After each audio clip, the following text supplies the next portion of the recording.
Brenda Lourdes del Río. Ella es mexicana, estudió diseño de modas en Italia en la Academia Italiana de Moda. Trabajó para compañías italianas como la hiladora Pecci. Diseñó para la famosa firma Alex de Saponaro. Trabajó para Montgomery Ward como control de calidad de prendas de punto en el mercado europeo.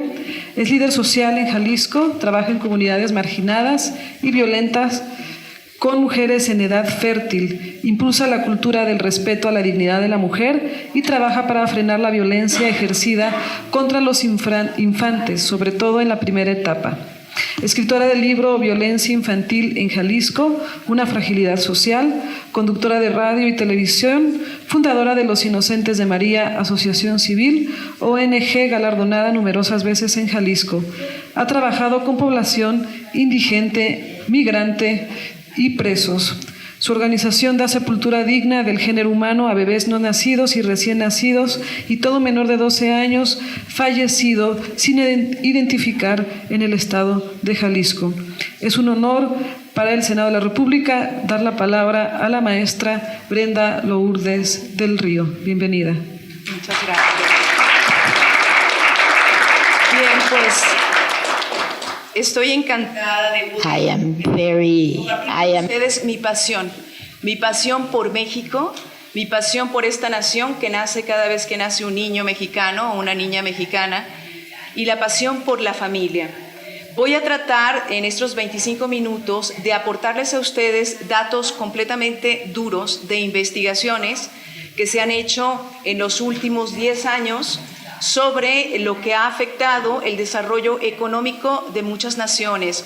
Voy a estar presentándoles 2 estudios en concreto, primero partiendo de que, bueno, la familia es la célula básica de la sociedad, como lo reconocieron después de un genocidio, la Segunda Guerra Mundial, en la Carta de Derechos Humanos, artículo 26, verso 3, y que merece la protección.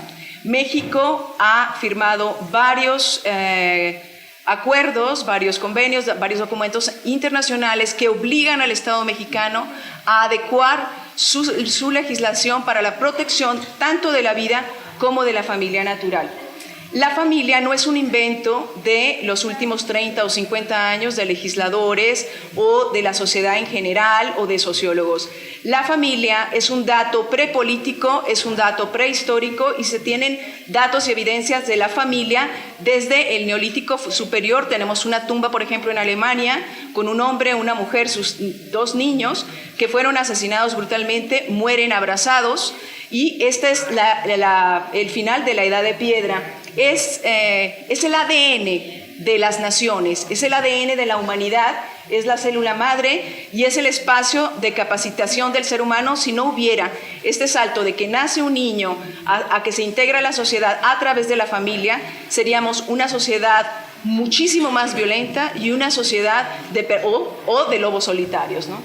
Bien, vamos a estar tratando les voy a estar comentando 2 investigaciones internacionales, una elaborada por, se llama Invierno Poblacional, es un libro también adaptado, lo pueden encontrar en YouTube, es un documental de Phil Lockman, el autor de Empty Crib, de New America Foundation, y también vamos a estar viendo el aporte de las familias estables y fuertes a la crianza de los niños.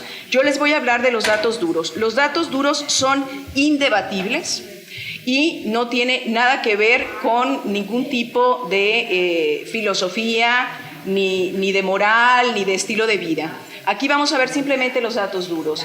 Bien, vamos a ver que ha caído la población mundial, la fecundidad de la población mundial y cómo esto afecta a nuestras familias.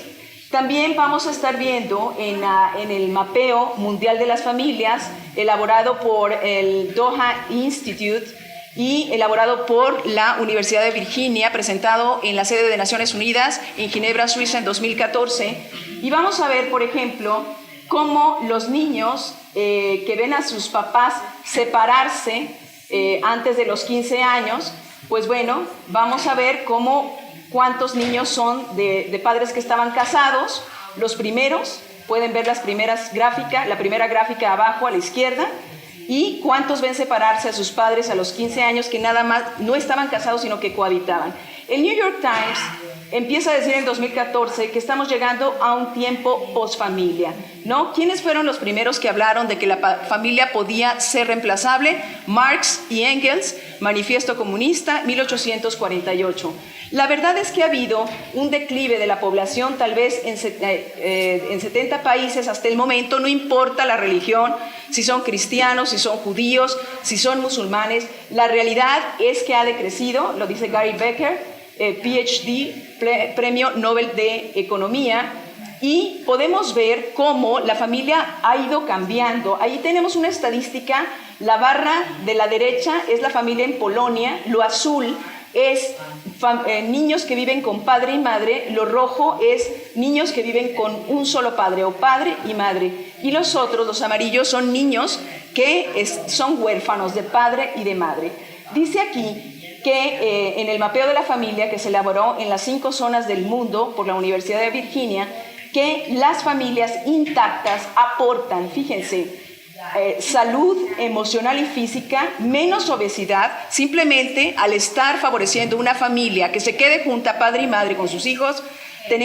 Frenamos la obesidad, que es un problema muy grave en los niños en México, el abuso de drogas y la depresión, y también tenemos menos crimen, menos embarazos adolescentes y también menos fracaso escolar como el que estamos teniendo también en México. Económicamente tenemos menos pobreza y tenemos, por supuesto, más movilidad económica. Vamos a ver aquí cómo en 1900 empieza a crecer la población y hay un error de interpretación en los medios de comunicación que hablan de una bomba poblacional. Nada más equivocado y fuera de la realidad. Lo único es que las familias, los seres humanos dejaron de morir como moscas por las enfermedades. Entonces, si nosotros tenemos una familia sana, un padre y una madre, se van multiplicando, ¿de acuerdo? Teníamos 1 millón y tantos de personas, menos de 2.000 millones, de personas, nos volvimos 7 millones, es como si un padre y una madre hubieran tenido 5 hijos. ¿Qué hay de problema en eso? Tienen los recursos y tienen una familia sana, por eso se multiplican. Bien, pero bajó también al tiempo, fíjense, en los años 60, con la píldora, con toda la revolución sexual, también Sherry lo acaba de demostrar, empieza la caída de la fertilidad, y la caída de la fertilidad en cualquier país afecta la economía, quiebra la economía. Aquí tenemos la población europea por edad y vamos viendo cómo aumenta la población de 65 años y cómo baja la de 14 años en adelante. Y fíjense, no se salva ningún país. Esto es la previsión del Banco Mundial para Egipto, y es que ellos tenían un poco más de 7 hijos por pareja y ahorita tienen 3 por pareja y están pensando que en 2050 van a tener 2 hijos por pareja. Vamos a ver, en 2015 tenían 3.1 pero aquí lo importante para captar y aferrar es que una sociedad, para seguir siendo tal y como es, necesita una tasa de fertilidad de reposición de 2.11. ¿Qué estamos teniendo en México? En México, en los años 60 y 70, nuestros padres tenían 6.8 hijos por pareja. Ahora tenemos 2.2 en el último censo de población de 2010. Estamos en 2019, señores, y se tienen casi sospechas, porque aquí en la Ciudad de México dio 1.9, no está reponiéndose el padre y la madre. De continuar con esta tendencia, nosotros desaparecemos, nos estamos extinguiendo. Bien, Gary Becker, este premio de economía, dice, fíjense qué grave lo que les estoy diciendo, en 50 años seremos el 50% de la población mundial.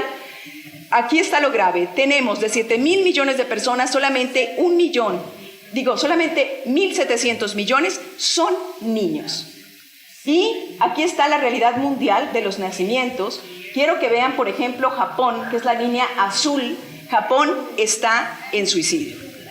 Ahora, cuando faltaban trabajadores locales o familiares, por ejemplo en el siglo XVIII, ya no tenían tantos hijos o se les morían los hijos de enfermedades, lo que hacían era tener una servidumbre obligada, ¿no? Gente que vivía y que tú simplemente mantenías, o los esclavos que traían de otras partes, ¿no? Y entonces la gente pensó que teniendo menos hijos, ¿qué íbamos a hacer? que teniendo menos hijos íbamos a tener el mismo desarrollo, íbamos a tener la misma productividad, pues nos equivocamos. La historia nos lo ha demostrado, ahí están los datos duros. Lo triste de este escenario, bueno, ahorita voy a continuar con eso, fíjense la importancia del padre que se queda en la familia con la madre, porque el primer protector de la patria son los varones, los papás. El primer protector de la familia es el padre. El primer protector de la mujer embarazada es el padre. El primer protector de los niños es el padre. Lamentablemente tenemos un 40% de familias en México liderados por una madre que heroicamente sale adelante con muchísimas dificultades. Fíjense cómo los embarazos adolescentes se están tratando. Nunca hemos tenido tantos embarazos adolescentes en México como con este fracaso de modelo ONU de educación sexual. Cuando nuestros padres no nos decían absolutamente nada, teníamos yo creo que 10 veces menos embarazos adolescentes y ahora lo hemos hecho 10 veces más. Cuando el padre se queda en la familia de 0 a 5 años de la niña, esa es la incidencia de embarazos adolescentes, la azul. Cuando se va entre los 6 y 18 años de la niña, sube el incremento, y cuando el papá, ¿sí?, se va entre los 0 y los 5 años de las niñas que viven en esa familia, fíjense nada más cómo tenemos más del 30% de embarazos adolescentes. Ahora, menos de 400 millones de niños tenemos. ¿Por qué? Porque está bajando la población entre 0 y 5 años. Esto es terrible, porque ellos van a ser los creativos, ellos van a ser los inventores de cuando nosotros, los jóvenes que están aquí, tengan una edad de 60 o 70 años. Ellos van a pagar su asistencia social, van a pagar sus pensiones. Ahora, vean aquí la población por edades, ¿sí? Esta es fuente de Naciones Unidas, cómo está creciendo la población de 65 años, bendito sea Dios porque ya no mueren por tantas enfermedades, y baja la de 5 años. Ahora, simplemente observemos esto. Si tenemos en una generación 8 parejas, la siguiente generación son 4 parejas porque tuvieron solamente 2 hijos. La siguiente generación tendríamos ya nada más 2 parejas, y la siguiente generación tendríamos simplemente una sola pareja. Esta es la tasa de fecundidad en España, que le apostó al modelo sueco, ¿sí?, y tienen quebrada su economía, están de rodillas y tienen un gravísimo problema social. En 1987 tenían 2.1 hijos, muchos de los que están de mi edad, que nos casamos más o menos en ese tiempo, ya estaban, como está ahorita México, al punto de quiebre en cuanto a un invierno poblacional. En 2005 tenían 1.38, imaginémonos ahorita, ¿no? Y bueno, se pensaba que si iba muy bien económicamente se podían tener más hijos. No, es exactamente lo contrario. Si se tienen hijos, se tienen soldados, se tienen trabajadores, se tienen creativos, es un capital humano para el país y alimenta a las empresas y a la economía. Ahora, fíjense nada más lo triste del asunto. Para balancear la falta de trabajadores en los países de primer mundo, como son los Estados Unidos y Europa, entonces necesitaron de inmigración. Y entonces esta inmigración trae sobre todo personas jóvenes y varones que dejan solos a sus hijos y a sus esposas, y que, fíjense, Estados Unidos lo entiende muy bien, porque está manteniendo más de la tasa de reposición para prevenir este quiebre económico, y lo mantienen 3. Nosotros estamos a 2.1 y tal vez ya estamos en menos, o sea, nos estamos suicidando como país. Lo triste del asunto es que los papás de familia dejan a sus hijos y el padre enseña habilidades, el padre enseña técnica, el padre enseña cómo sembrar, enseña cómo sacar el agua, cómo producir zapatos.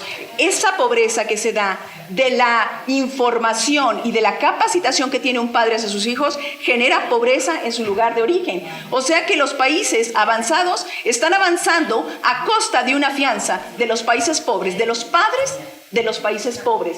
Dice Adam Smith, probablemente el más importante economista, la prosperidad está relacionada con el crecimiento de las poblaciones y lo contrario está asociada con el decrecer de la población. Esto no viene en los libros de texto, ¿eh? Bueno, Albert de Entremont dice, que él es de la Universidad de Navarra, que esta inmigración sana, lo que les estoy diciendo, quita el capital humano de los países en desarrollo. Fíjense, el caso de México es extremo, no tiene precedente en la historia de la humanidad de lo que hemos disminuido la población de 0 a 4 años.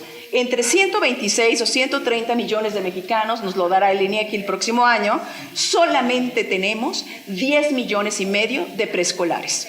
Esto nos va a costar trabajo, va a fracturar la economía, nos va a dejar de rodillas. ¿Cuáles son de los factores por los cuales tenemos menos hijos? Fíjense, porque uno de los simples factores, que son como 4 o 5, primero tenían los hijos a los 20 años. Vean la gráfica de la izquierda. Y bueno, esos tenían sus hijos a los 20 años. Transcurrían 40 años y ya teníamos 4 ciudadanos más. Pero ahora se casan a los 40 y tienen 2 en 40 años. Las causas son la cultura de divorcio. Ahora, la ley del divorcio expresa en la Ciudad de México es un craso error. ¿Por qué? Porque estamos alentando a un padre y una madre a que se separen. Cuando 2 que iban a procrear los separas por cualquier cosa, ya no se lucha porque ese matrimonio solucione sus conflictos. Entonces, tenemos también la revolución sexual, más parejas sexuales antes del matrimonio, se casan más tarde, los varones buscan simplemente la gratificación sexual. Yo no les estoy hablando de mi postura, les estoy hablando de datos duros. Los puestos ejecutivos de nosotras las mujeres, entre más educación tenemos, gracias a Dios, nos dificultan más en las empresas horarios para atender a nuestros hijos. Por eso necesitamos esta ley rosa, de la cual, bueno, nos hablará ya después la maestra Lisbeth. Tenemos los jóvenes varones ya perdiendo el tiempo en videojuegos, viviendo con los padres, yendo a los casinos, leyendo la revista de Matrix, en lugar de tomarse ya la responsabilidad de guiar una unidad familiar. No podemos asegurar tener un esposo el próximo año, porque si ahora, por cualquier conflicto, se va el papá y la mamá de un lado, lo van a sufrir los hijos. Esta bomba de población se malinterpretó. Tenemos la revolución del divorcio, tenemos la falsa interpretación del boom de la población, que gracias a Dios se dio el boom de la población en los años 60. Nosotros de mi edad somos los baby boomers, pero se comprueba que a los 48 años de edad es cuando tenemos el pico de poder adquisitivo e incentivamos la economía.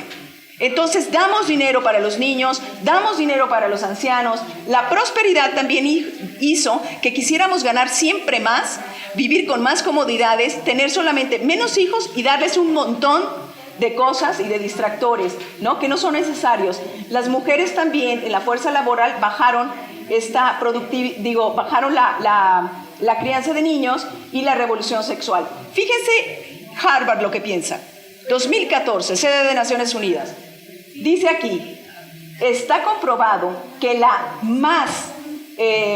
lo que es el factor más proporcional a la incentivación económica es la familia natural, padre y madre teniendo hijos, y que cualquier grupo de niños prospera más, aunque sea criado por un padre o una madre solo, prospera más si se mezcla con familias que tienen padre y madre teniendo hijos. He aquí lo que les explico. Ahí está la alza de figuritas de hombres y mujeres en el baby boomer, ¿sí? Que son en 1960, y luego la alta del gasto en los siguientes años. Se fijan en los 40 y tantos años después. Aquí está lo que no afectó a Japón después de la Segunda Guerra Mundial, porque les quiero decir que se vio que la humanidad había sobrevivido gracias a las familias en este genocidio de la Segunda Guerra Mundial, solamente por las familias.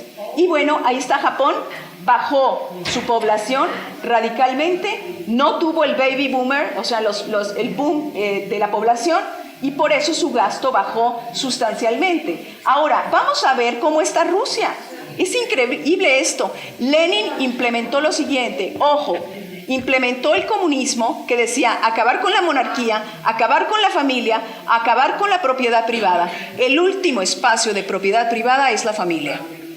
El último espacio de pensamiento libre es la familia. Ellos necesitaban un ciudadano, un hombre más a que manipular. Les resultó muy mal, porque tuvieron 30 millones de muertos y fracturaron su economía. Tuvieron un fenómeno de millones de niños huérfanos en las calles. Ahí está cómo Rusia decreció desde 2005, fíjense, a 2045 van a ser 70 millones. ¿Qué están haciendo? Está dando Putin dinero por tener hijos porque prevé el fracaso de su economía, la extinción de su raza. Están dando 9,000, no sé qué serán, a lo mejor, no sé si dólares o euros, por niño, 140, creo que son dólares por mes, y el 40% de tu sueldo por quedarte en casa. Y están perdiendo, ojo en este dato, 700,000 ciudadanos por año. Se están muriendo más de los que nacen. Bien, aquí está, inclusive en este modelo sueco que ha costado tantas vidas, ha costado tantos matrimonios, ha costado tanto fracaso económico, tantos suicidios también. ¿Cómo importa la estructura familiar? Ahí está, suicidio y abuso de drogas por sexo y estructura familiar. A la izquierda tenemos, los azules son los que tienen padre y madre en su casa, que se quedaron juntos y tienden una sola vez el abuso, por ejemplo, en el suicidio. Y los segundos que tienden al doble al suicidio. Luego, en niños y niñas, ¿no? En el caso del abuso de drogas, la barra azul son los niños de la derecha y las niñas cuyos papás están juntos, y se triplica en varones el uso de drogas cuando se va el papá o se va la mamá. Yo conozco ya muchos casos de papás solos que están con sus niños. Y aquí está en Harvard, Alan Finnear, también de economía, es economista, afirma lo mismo. La gente nacida entre 1946 y 64, esta generación, estamos pagando los servicios que están usando los viejos, pero nosotros no tendremos suficientes jóvenes para pagar los nuestros. Quiero que chequen esto, es impresionante. Solamente en los Estados Unidos, en el 32% de las casas hay niños. Y en los demás está vacío. No tienen la alegría de los niños, no tienen la esperanza de los niños, no tienen el capital humano que los niños traen a cualquier economía. Aquí está también, fíjense cómo el fracaso escolar, cuando tienen solamente un papá o una mamá que difícilmente se tienen que partir en 10,000 para hacer el trabajo de padre y madre, que no es justo esto. Los niños tienen mayor fracaso escolar, casi el 1.78%. Esto es realmente conmovedor. Al niño le importa muchísimo, le afecta el por qué su padre y su madre están juntos. Eso emocionalmente le afecta muchísimo a los niños de cualquier país. Aquí está el riesgo de mortalidad infantil. Hablemos de las metas del milenio. Las metas del milenio se olvidaron rotundamente de apostarle a la familia. Tratan de bajar la mortalidad infantil, tratan de elevar la educación en los niños, tratan de que los niños ya no mueran de diarrea. Pues fíjense que en una familia sólida eso se soluciona. Tiene mayores posibilidades el niño de aprender cuando tiene a papá y a mamá en la misma casa. Nada más vamos a ver el primero, el azul es Centro y Sudamérica. Y ahí está, comparado con los niños que tienen papá y mamá en casa, tenemos un 30% más de mortalidad en niños donde la mamá tiene que hacer todo, o el papá tiene que hacer todo y se queda solo, sin ayuda. La pobreza y la estructura familiar, ahí está. La pobreza del 12% cuando se casan una vez. Segundas nupcias, el 13%. La mamá se divorcia, tiene el 31% de posibilidades de caer en pobreza. De cuando solamente tienen relación de cohabitación, 39% de posibilidades de pobreza. Cuando se separa la mamá, 41% de posibilidades de empobrecer. Y cuando nunca se casa, tiene 67% de posibilidades de caer en la pobreza la mamá. No queremos eso para las mujeres mexicanas. Expulsión escolar, los primeros son con papás casados, con papás divorciados y nunca casados. También aquí tenemos las calificaciones de los niños. Los primeros son de papá y mamá casados y así sucesivamente hasta no casados nunca. Y también tenemos aquí, en una sociedad pro divorcio, el bienestar de los adultos es más importante que el de los niños. Ahí tenemos que el 60% de los nacimientos en Estados Unidos son con padres y madres, gracias a Dios, casados, el 40% no. Ahí está como el sueño americano baja la posibilidad cuando la mamá está sola con sus hijitos, Y bueno, los niños son el capital de trabajo, el capital moral, el capital social. No podemos tener desarrollo sostenible si no tenemos familias mexicanas sostenibles. Ahora, fíjense aquí, ¿cuál es la ventaja de tener padre y madre en una familia? Tenemos más tiempo para los niños porque nos las pichamos entre los dos, tenemos más dinero porque los dos podemos aportar, tenemos más afecto porque somos dos y aportamos un amor distinto, la mujer y el varón, y tenemos el soporte de los parientes y tenemos más estabilidad y tenemos más ahorro. A quien le preocupe también la cosa de la ecología, aquí dice el doctor Jean-Guro Liu, que es sociólogo, dice que cuando dos se separan, por ejemplo en los Estados Unidos en 2005, todos los que se separaron, en lugar de vivir en una casa juntos, ahora viven en dos. Tenemos un gasto de 73 mil millones de kilowatts en el año más y tenemos 600 mil millones de galones de agua más gastados. O sea, estamos dañando inclusive la ecología. El resultado de la investigación, antes se pensaba que el problema de las familias era su ganancia y después con los datos se vio que no era su ingreso, lo que realmente importaba era su estructura. Atrás de la estructura está el amor, está la pertenencia, el aprecio o el rechazo. Después de años de investigación se ha visto que el matrimonio hace la diferencia.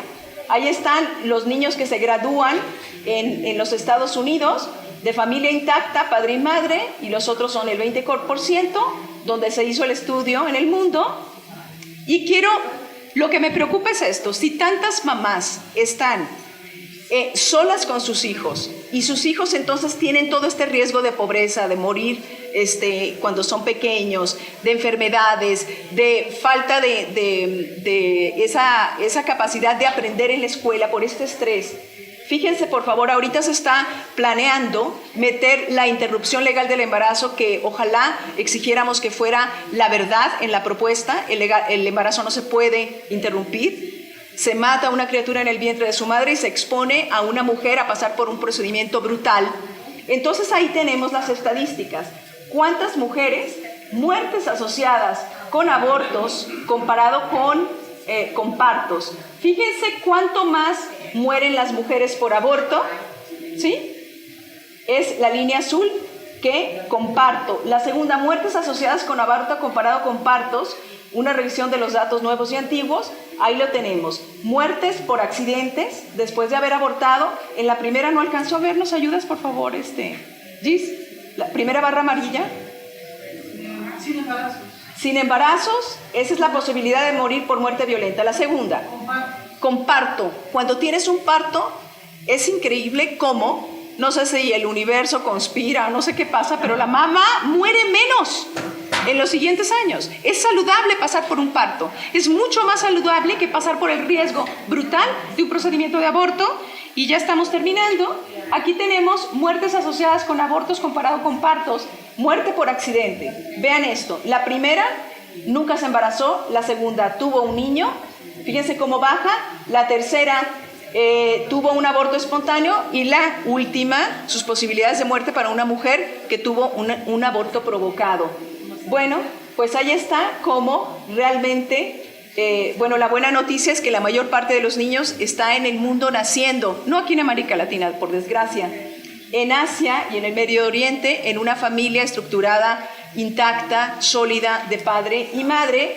Y bueno, les quiero simplemente ya para cerrar decir que las familias funcionales crean sociedades funcionales y que también hay una estrecha relación entre el beneficio que tiene tanto para los niños, un padre o una madre que se quedan juntos con sus hijos, beneficia a los adultos porque los hombres que están casados les va mejor, van subiendo en sus puestos de trabajo, ¿sí?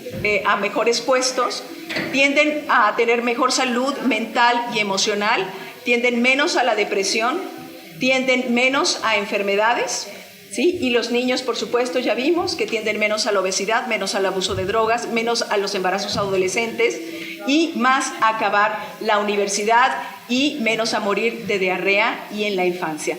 Así es que bueno, creo que México le tiene que apostar. Si tuvimos políticas que iban en sentido contrario a destruir a la familia, tenemos que elaborar políticas públicas que favorezcan la integración de la familia, porque teniendo familias sólidas vamos a incentivar la economía. Y cierro con esto, un bebé incentiva la economía $15,000. Cuando tú estás embarazada necesitas un estudio de biometría hemática, das trabajo a los químicos farmacobiólogos, luego necesitas un eco a los radiólogos, luego necesitas un pediatra, necesitas un ginecólogo, necesitas una maestra, hospitales, incubadoras, zapatitos, carriolas, pañales, toallitas húmedas, cuadernos, borradores. Das como 20 empleos teniendo cada hijo. Y un muerto no da eso. Así es que viva México y que tengamos realmente un país lleno de niños pequeños. Gracias.